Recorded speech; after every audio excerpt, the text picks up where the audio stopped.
Okay, so welcome everyone. Thank you so much for taking the time to join us to celebrate our CFI 10-year anniversary. Today, we're going to kick it off with none other than Tim Vipond, who I'm sure you are very familiar with, co-founder and CEO of CFI. Tim. Thanks, Mian. Hi, everyone. I'm so glad to be here with you all. I'm coming in live from Davos, and I'm excited to celebrate this milestone with you all. It's hard to believe it's been 10 years. A lot's happened in that time. And I've actually been spending time here in Davos talking about the importance of democratizing training and certification, the importance of bringing the type of practical skills that we provide to learners around the world. And as we look back over 10 years, it's incredible to see that we have so many learners from 200 countries around the world. We have roughly 50,000 FMVA certification holders that have earned their designation and are out in the world achieving good things, experiencing career success. And it's an absolute honor and privilege to be here with you all to celebrate this incredible milestone. So thank you for joining us for this. And we're going to kick it off now with something fun and interactive. We're going to do a bit of a poll. Mian, I think, is going to coordinate this. So we encourage you all to participate in the poll. There will be some prizes for the winners at the end. And without further ado, I'm going to hand it over to kick it off with the poll. Okay, so I'm going to ask everyone right now if you could open up your browser, go to mentimeter.com, or you could just join at menti.com, and you're going to put in that code that you see at the top of the screen so you can participate. Everyone who participates is going to be eligible to win one of two prizes, and we're going to announce the winner at the end. So I'm going to give you guys about 15 seconds to go to your browser, type in menti.com, and type in that number that you see at the top of your screen. Okay, we already have a response. So the question here is, as you see, in 2025 alone, how many years worth of CFI video content do you think our learners watch? And remember, this is in years. Can we see some responses coming in? I'm gonna, given the amount of attendees we have, I'm just gonna wait for a couple more responses. Interesting. A lot of people seem to think we have a lot of content, which we do. Yeah, it's hard to immediately think of years and hours. This was a big number. A lot of learners and a lot of content. Okay. I'm gonna do a 5-second countdown, and then Kaylee, we're just gonna stop it and share the actual result. Okay, let's put a pause on it here. Let's put a pin in it. And so we have the majority of people saying 100 plus years, and you are in fact correct. So 100 years is a ton of hours, and it is in fact about 876,000 hours. So that is how much content that has been watched in 2025 alone. And we're going to do a next question here. This is going to be particularly relevant if you've been with us from the very beginning. Next question, please. So from 2018 to 2025, how much do you think the number of FMVA certifications issued has grown? I'm going to share the absolute number with you, but in terms of a multiple here, how much do you think it's grown? I'm going to wait again for a couple of the responses to start trickling in, and then I'll share the actual answer with you all. Okay, so definitely not 3 times. Yeah, I'm actually glad no one picked that. Okay, if you guys are just joining us now and seeing this poll on your screen, please head over to menti.com and use the code 17049674 and put in your response and participate with us. Again, everyone that participates is going to be eligible to win one of 2 prizes that we will announce at the end. Okay, let's put a pin in it, Kaylee. Thank you. So from 2018 to 2025, the number of FMVA certifications has grown exponentially. So in 2018, we started with about 800. Now in 2025, we ended with approximately 11,000. So for those of you that hit 14 times, you are correct. We have grown an incredible amount of times, and we are here to celebrate this. And that's And so, annual. Those are annual numbers, right, Mian? yeah, yeah. Yeah, not total. Yeah. And so it's been incredible to be part of the growth, and we are so excited that you are all here to celebrate with us. And Tim is going to share the event overview with you, so you know what's in store for the next couple of minutes. All right. Thanks, Mian. So yeah, as I said, I'm excited to share this milestone with you all. It means the world that you've joined us here to celebrate the 10-year anniversary. And we think that a really appropriate theme as we look back over the 10 years is to think about where finance skills have been in the past, where they are now, and where they're headed in the future. And we're going to talk about, where we started, what we had at the beginning 10 years ago, what mattered for employers and hiring managers 10 years ago. Then we'll look at where things are at now. And as I said, we'll look at where they're going in the future. And all of this is with the lens of employment and opportunity for you in terms of moving up the ladder, growing your career, and having a rewarding finance career. So the team here is gonna share these thoughts with you, and I think you're gonna find it quite impactful and interesting to hear the look back and see the look forward as well. The next thing we're going to talk about is why CFI existed in the first place. And Mian, I think you are going to work with Duncan and Jeff to walk us through some of the initial purpose and mission of CFI and walk us through sort of the development that we've gone through. But is there anything you want me to touch on before I sign off? No, that was it.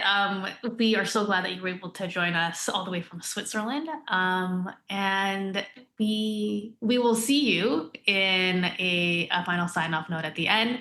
But I want to say, I think on behalf of everyone on the panel and everyone in the chat, thanks so much for joining us. We always love to see your face here. Thanks, Mian. My pleasure. My honor. Okay, so now everyone, we're going to talk through kind of the then, now, and the next when it comes to CFI and finance skills training. We're going to start with the then. And so I don't know if everyone still sees, Tim is still there, at least on my screen highlighted. So thank you, Tim. Tim talked a lot about building capability over prestige in our 10-year video montage, as well as in person here. And what we really meant by that was that early on, we weren't trying to make finance education really exclusive or like artificially hard to obtain, failing lots of people so only a select few could pass. We weren't gatekeeping it. And the focus was just on creating really high quality, practical content and letting learners real world outcomes speak for themselves. And to understand why that mattered so much, it's going to really help to reflect back on the 10 years and look at what defined success in finance at that time.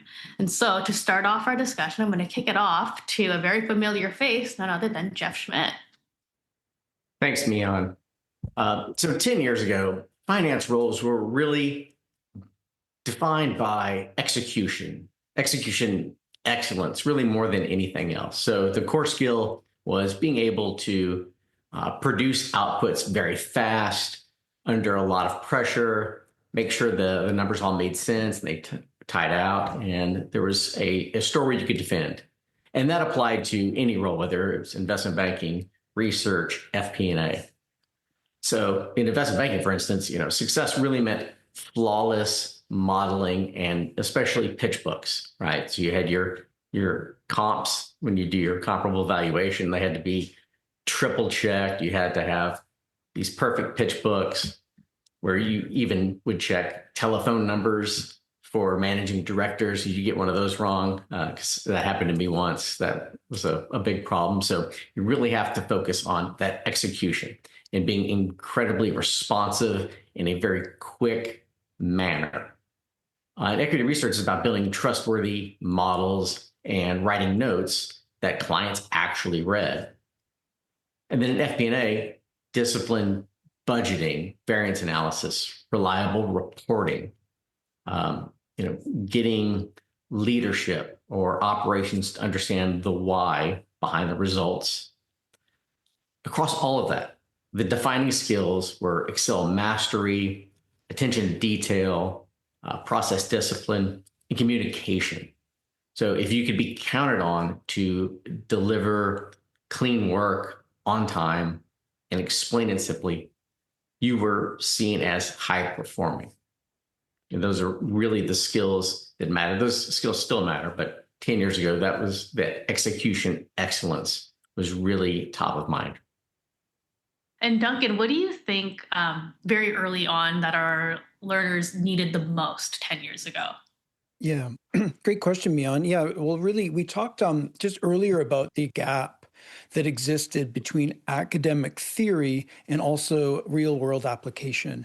And just to sort of define that gap, I mean, colleges and universities are wonderful at teaching theories and academic concepts, but then what the employers really need is they need the practical skills, and that gap existed then. I think we're going to talk a little bit later how that gap still exists now. And so the issue was that people really had limited access to practical job relevant training, and I certainly felt that. I know like Jeff and Ryan, who are also on that call, they felt that because prior to CFI, we were training in person in these small boardrooms. We were training batches of newly minted investment banking hires or equity research hires. And if you weren't lucky enough to be in that room, you didn't get the training. And if we looked out into that room, it wasn't a very diverse group. You didn't see ethical minorities out there. You saw a pretty homogeneous group that generally came from very privileged families. And I often thought to myself, wow, I would love to be able to offer this to people outside of this room, people that maybe would appreciate it a little bit more than the audience I was in front of. So for me, that was a part of the reason for being drawn to CFI. And then the other thing to discuss was that, the employers really, really needed to get everybody up to a consistent level as well. And that's one of the things that CFI has been able to help solve also is offer the training to a big group of people so that you can get a whole batch of employees up to the same level.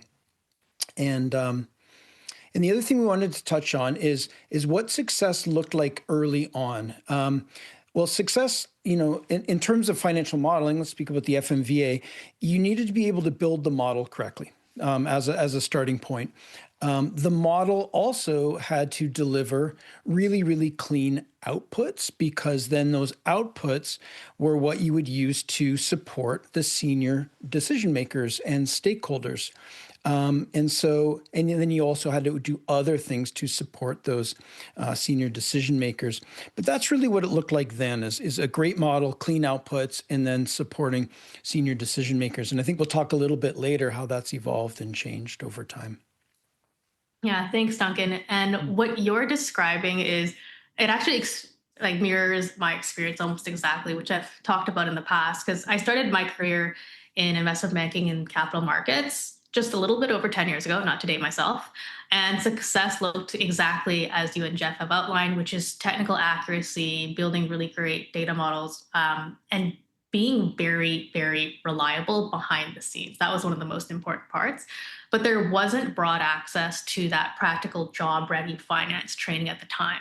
So if you wanted to get good at your job, most of that learning happened on the job, and often through kind of trial and error, educated trial and error, and sometimes by making a lot of mistakes that you really didn't want to make.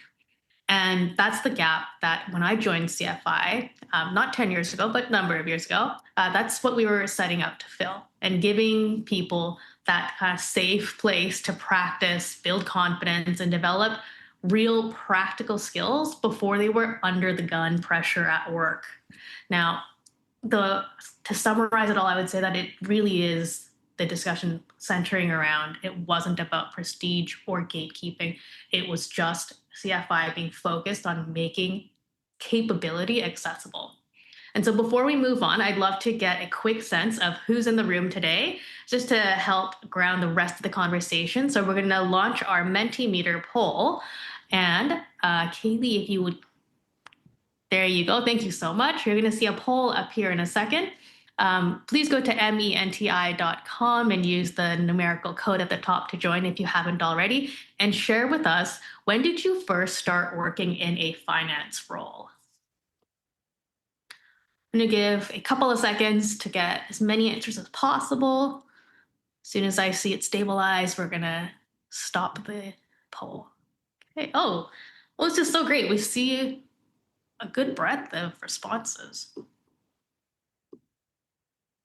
Okay, in 3, 2, 1, let's put a pin in it.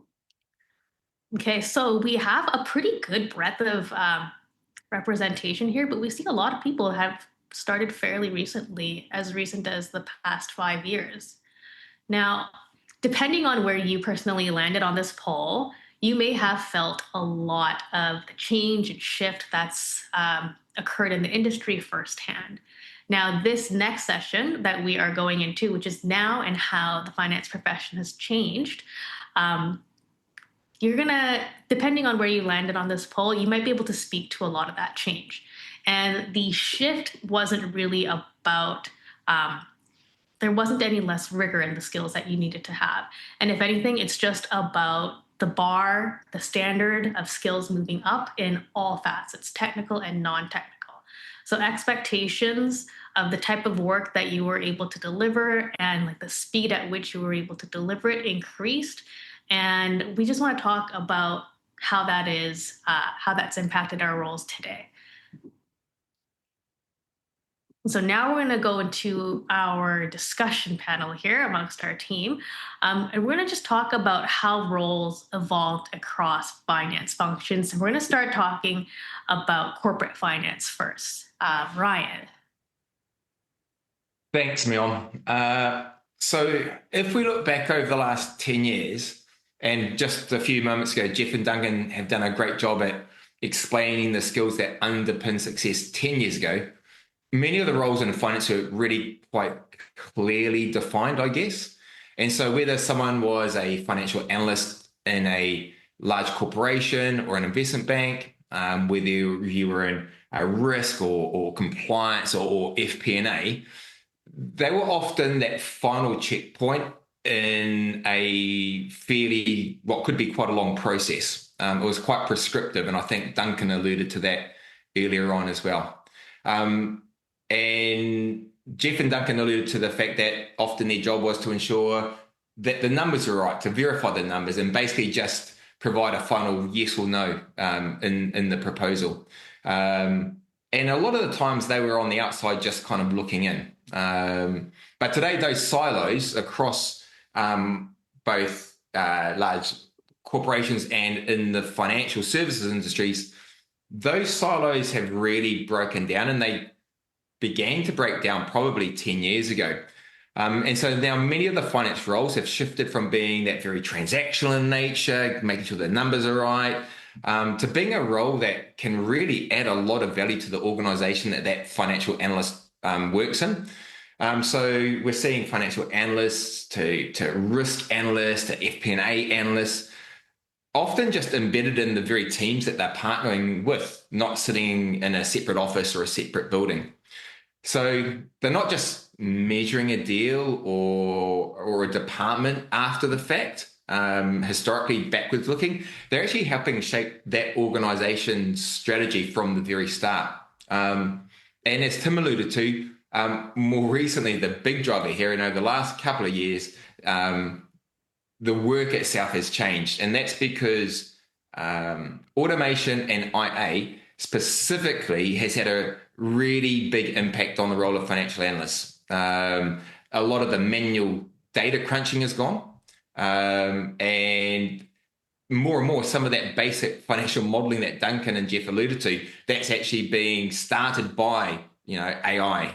We're a long way from AI taking over financial analysts, but a lot of that grunt work is certainly being taken over by AI and automation. But interestingly, what's left is that human element of judgment. So finance roles now demand the some people call them soft skills, and I think that's a terrible term. These interpersonal skills to help navigate everything from your team manager to the boardroom, and also partnering that with the technical skills to keep the numbers accurate. So it's really about providing a really clear-eyed look at things like the trade-offs between opportunity costs, between risks, and backed by data, and being able to communicate that data in a way that people actually trust. And a really good example of that is the FP&A analyst. It's the perfect example of how this has evolved over the last few years.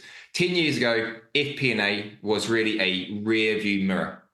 They spent their budgeting cycles on descriptive analytics, telling the business what happened last month and why there was a variance. And success, as Duncan and Jeff alluded to, was speed, a fast close and an accurate report. But we've moved away to a much more value-added model in FP&A, and FP&A is much more about business partnering. And what I mean by that is not just thinking about reporting on the numbers, but partnering the business for the future. And so today, value isn't just the data itself, or the value that you can add as an analyst isn't just providing or analyzing the data itself. It's how we frame those decisions, and how we've come to those decisions.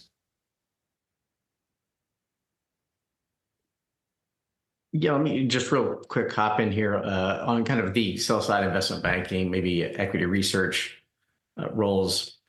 Just one thing, just to level set, attention to detail has not changed. You always have to have supreme attention to detail. 10 years ago today, AI, without AI, you still have to have really that eye to be able to spot issues and address them very quickly. What has changed a little bit in the past 10 years, you still need all of your technical hard skills. And you need to be really fast. Workflows have really increased quite a bit, which means speed and scale are much higher and more automated, and there's more data available now than there was, again, maybe 10 years ago. So something like investment banking, again, you still have to be able to do turn a pitch book around very, very quickly. But there's more pressure, maybe pressure not the right word. What's changed is you really want to deliver not just the first draft, but also judgment. What do you think to help your managing director tell the story? You also need to be able to anticipate what they're going to ask for next, because they're always going to ask for something.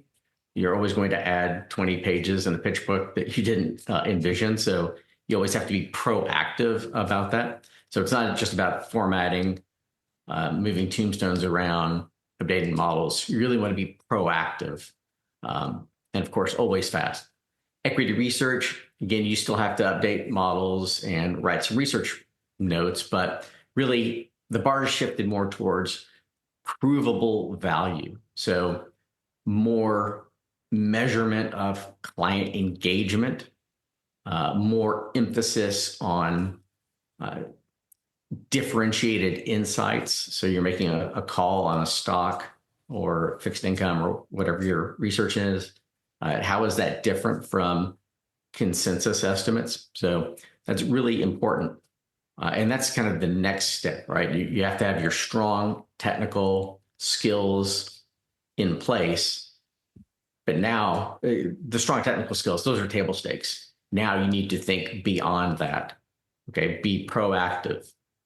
How does my view of this stock differ from, the Wall Street consensus, for instance? So again, across the functions, the work is still extremely rigorous, still a lot of attention to detail, but now you really have to be even faster and add business context. Yeah, and so from our kind of like CFI perspective, what we've seen is then versus now, 10 years ago versus today, the jobs themselves haven't really changed. Like an investment banking analyst role is still very much an investment banking analyst role. Your day-to-day duties haven't really changed, the scope of the work and the quality of the work. But today, what's different is that employers largely assume that you arrive with much stronger technical foundational skills because the tools, the training, and the information are far more widely available today than there were 10 years ago. And as a result, the role of finance kind of evolved. It's not just about producing analysis and just interpreting numbers. It's about doing a really thorough analysis, adding context, and helping the business decide what to do next. And it doesn't necessarily be a business, but helping your managing director make the steps for the next decisions and what else to put in that pitch book, and all the other kind of aspects of an analysis that only you can bring your unique perspective to. So 10 years ago, the expectation was often just get the numbers right. And today it's help me make a decision, help me bring context to the numbers. And we've talked about how this shows up a little bit differently across the roles, whether it's general corporate finance, FP&A, investment banking, but the direction of travel is the same. And now, before we move on, let's take a moment to reflect on all of your roles so far, everyone that is in our audience today. We're going to pull up the next Mentimeter poll, and I would love for everyone to tell us which skill has mattered most in your current role. Which skill has mattered most in your finance role so far? Is it mostly technical, a mix of both? Is it mostly non-technical? I'm going to let a couple of more responses trickle in here, and then I'm going to give everyone a 1-minute break. We're running behind a schedule ever so slightly, so we're going to just have a 1-minute bio break. Okay, 66 responses. Okay, we're going to pause it here. I see 9:40 on the clock. We will see everyone back here at 9:41. Quick bio break. We will see you all in 60 seconds. Okay, so this is our response poll here, and you can see that everyone landed kind of squarely in the middle. And what's interesting is that regardless of how you voted, the key takeaway is probably that expectations didn't just change. They probably just kept rising. Whether you found yourself thinking that, no, my technical skills matter the most, or my non-technical skills really got me further, the thing that's probably the same for both sets of skills is that over the years, the expectation of your performance in those skills has overall increased. Now, in session 2, just a couple of minutes ago, we were talking about how expectations in finance roles evolved over the decade. And this session is about how to stay relevant and durable as those expectations continue to rise. The next decade is not going to reward more and more technical skills because we've all become so technically advanced these days. It's going to reward better judgment applied in a sounder and faster manner, in my opinion. So how do you build a finance career that stays relevant as tools, workflows, and expectations continue to evolve? Let's talk a little about that. What changes versus what endures? Duncan. Yes, thanks, Mian. I think that in terms of, there's definitely been a massive and quick shift in terms of automation and AI coming into the workplace. So it's been a big shift that continues to go on from sort of manual production to AI assisted or automated production. We've come to see faster cycles, higher expectations for insight and for polish. I think one of the key things to be thinking of and be aware of is that, sort of back when CFI was founded, there was a real push on personal efficiency. How do I make myself, Duncan McKean, faster and more efficient? And a lot of that was through use of, using the keyboard, for example, for financial modeling as one example. But now I think we all need to be thinking about making ourselves more efficient by always making use of our AI assistant that everyone in the world has now, and also trying to always think of ways that you can automate. We always make sure that our financial models are dynamic, of course, but we want to be thinking about, right, well, is there an automated way that I can pull data into that model so I don't have to do that as a manual process every time I'm updating the model, as an example. So really always trying to use that AI assistant that we all have access to, and always looking for methods of automating manual tasks is really crucial. And Jeff, what would you say that in terms of skills, what becomes more valuable and not less? Yeah. Again, you still have to have that fundamental base in place. But, like Duncan alluded to, what's changed is how the work is done. There's more data. There's higher expectations for speed. But what really endures, what AI cannot replace, is judgment and nuance, knowing what to focus on, what's material, what's noise. There's so much data, there's also a lot of noise. And being able to translate those numbers, eliminate the noise, translate those numbers into a decision. And so you also have to get better at communication.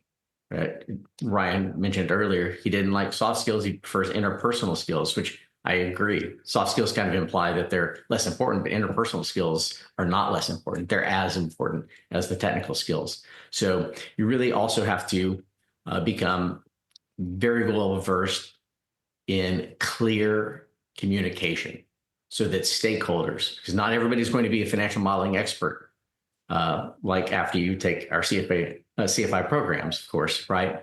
You're going to be an expert after that, but not everybody has gone through our certification. So you really have to be able to speak clearly and break complex topics down into a manner that you can explain to any stakeholders. Those are really kind of the key things to focus on going forward.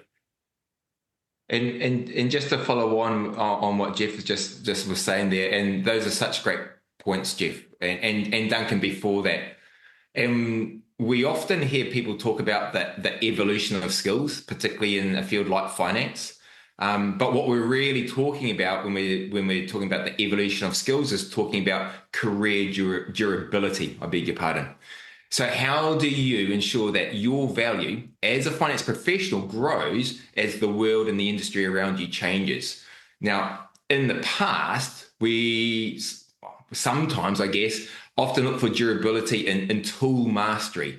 So if you were the best at Excel or the fastest and most accurate at building a 3-statement model like Jeff and Duncan are, you felt secure. But the reality is tools have a shelf life. If your value is tied to a specific software or a manual workflow, your career is only as durable as that technology or the technology that supports that workflow. To have a career in finance that lasts, we have to shift our focus away from mastering a single tool and towards owning outcomes. So I like to think about durable careers as sitting at the intersection of 3 very specific pillars. So first, there's decision-making responsibility.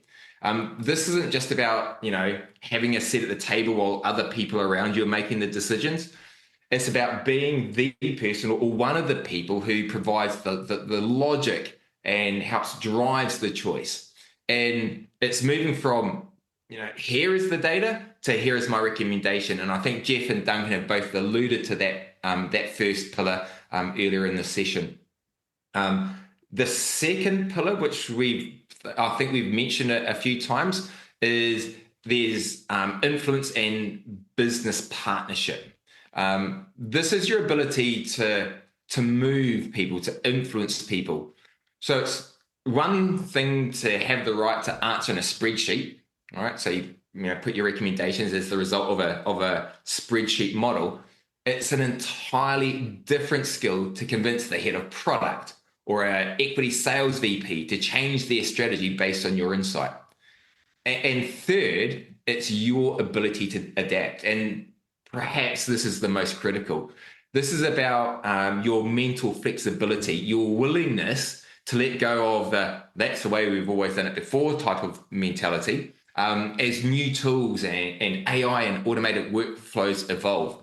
So it's really about being the person who uses the tool and has it in their toolkit, and not being the person who's replaced by the tool. So out of those three pillars, this is the really critical part. This is a really important part. None of those three pillars can create durability in your career by themselves. So, for example, if you have decision-making power but no influence, you'll just be ignored. And if you're a great partner, but you can't adapt to new technology, to new automated workflows, to AI, you'll eventually become the bottleneck. So it's really at the intersection of these three pillars where you really start to create and define your own career durability. And so my takeaway from all of our discussions is that when we talk about career durability, staying relevant in finance, it's that it clearly does not come from mastering one single tool, or maybe even just a couple tools. It doesn't come from tool mastery. It comes from, as Ryan, you've said, sitting at that intersection of having decision-making responsibility, being able to influence, and the ability to adapt as tools and workflows change, because it's, except for Excel, which seems to endure forever, all these other tools seem to have a shorter and shorter shelf life these days. And that's why as CFI looks ahead for the next 10 years, we're really focused on developing skills that sit above the tools. So we're focused on developing judgment, decision framing, communication, strategic thinking, and preparing learners to work with AI and not have this anxiety that you have to compete against it. And with that in mind, I'm curious, what skills do you want to invest in next?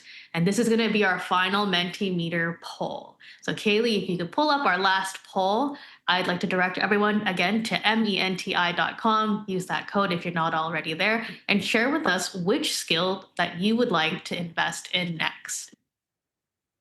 Yes, and this is exactly what I was thinking that we would see here. Strategic thinking and business partnering and AI and automation tools. Still really awesome to see these results coming in. Yeah, I love that. That's a really good balance. But I think that this really speaks to, what we've been seeing from our learners to date. Yep. Okay, wonderful. We are going to press pause on this poll here. And up to this point, we have covered a lot of ground, where we kind of started CFI, developing finance skills, how it's changed, what we're like today, and what we want to do to make all of those skills that we teach be an enduring set of skills. Now I want to open it up to some Q&A, because of course we always want to have room for Q&A. We are going to spend about, say, 4 or 5 minutes here, or for maybe the young people, 6 or 7 minutes here, and take some questions from the audience. Okay, I think we have a couple of Q&As.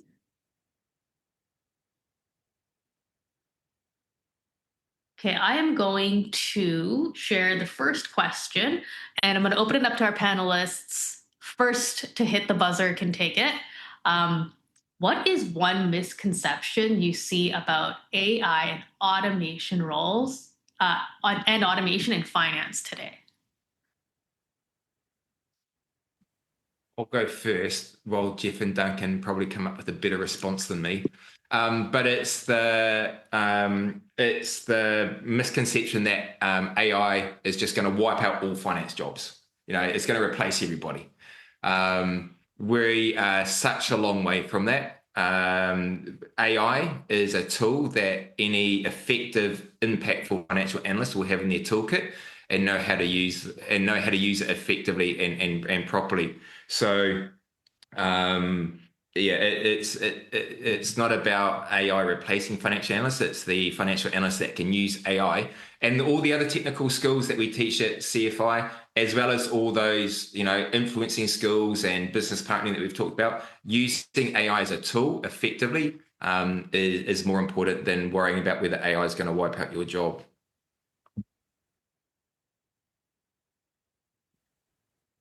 Duncan, Jeff, feel free to Yeah, add I in. think that's bang on, Ryan. I would think that it's definitely your time is better spent thinking of ways of how to incorporate AI into your job and to help you automate workflows.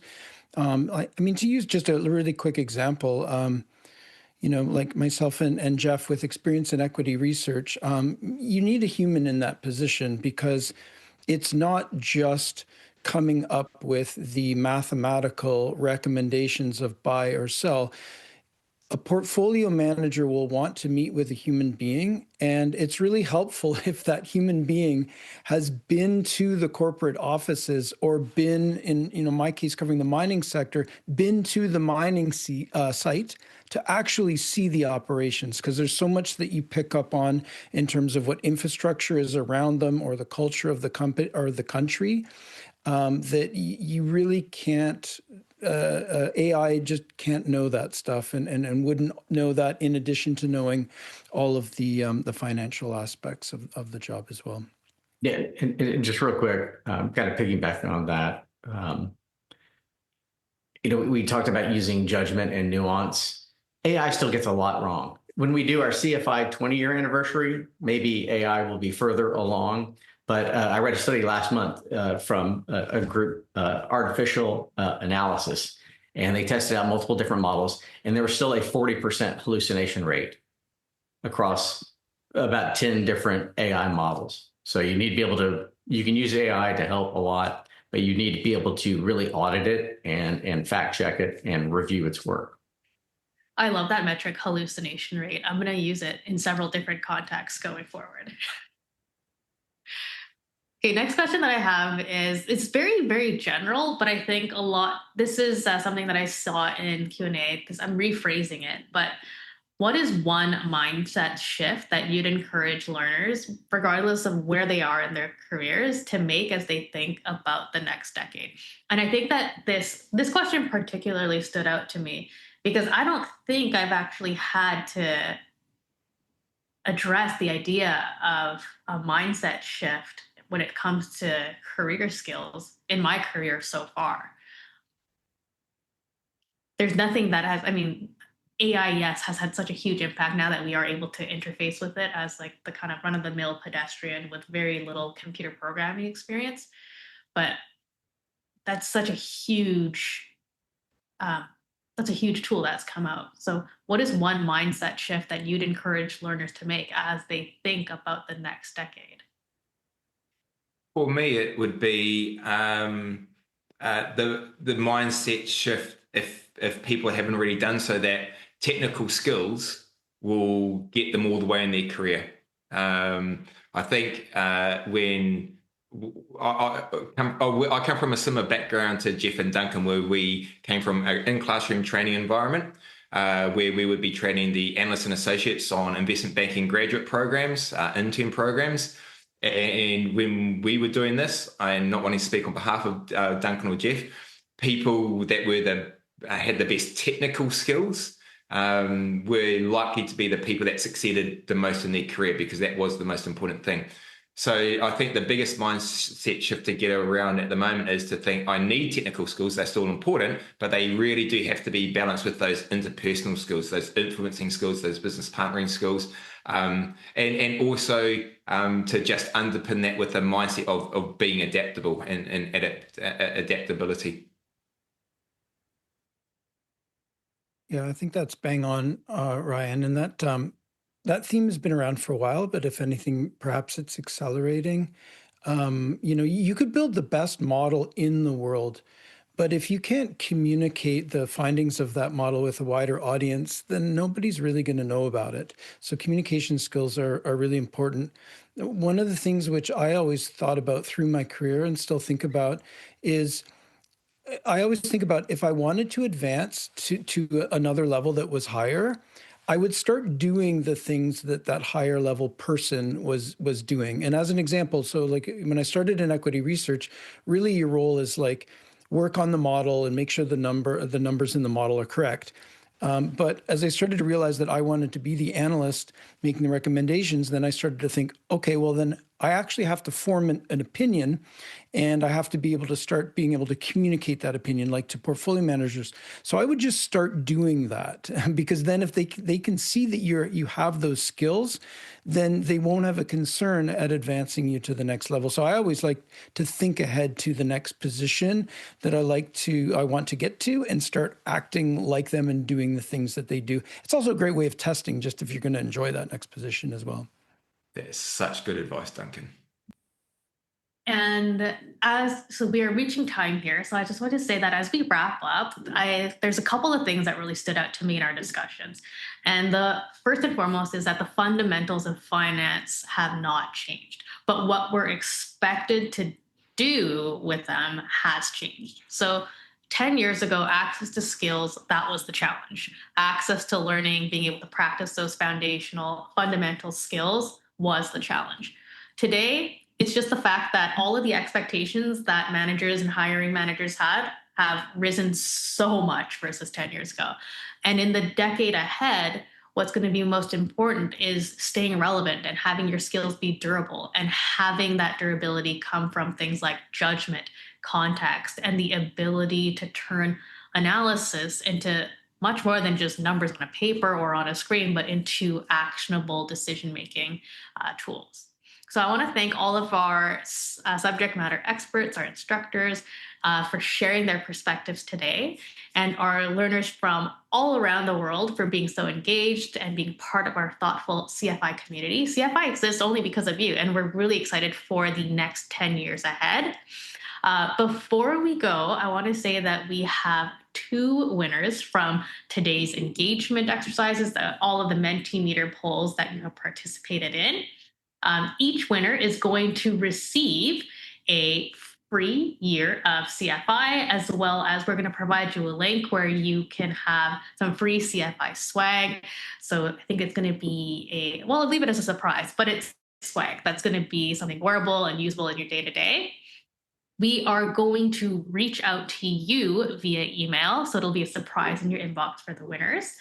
Before we head off, though, we wanted to share the pre-recorded goodbye from Tim, because Tim is in Davos, but he wanted to make sure that he says thank you to everyone. So if Kaylee, you could share our final farewell from Tim, we are going to send you off with a note from our CEO. Thanks, everyone, for joining us for our special 10-year anniversary celebration. I hope you found it impactful and inspiring. As we look forward to the future, we're excited about where we're headed, and we're going to be launching an AI for Finance professional certification shortly, which we think will be a critical next step for all finance professionals around the world. We're always focused on helping you stay sharp and stay ahead of the curve in terms of your career development. So thank you so much for joining us for this 10-year anniversary. Thank you, and see you next time. Thank you, everyone, for joining us. And we will see you certainly before another 10 years. But thank you again. Thanks, everybody. Thank you. Thanks, everybody.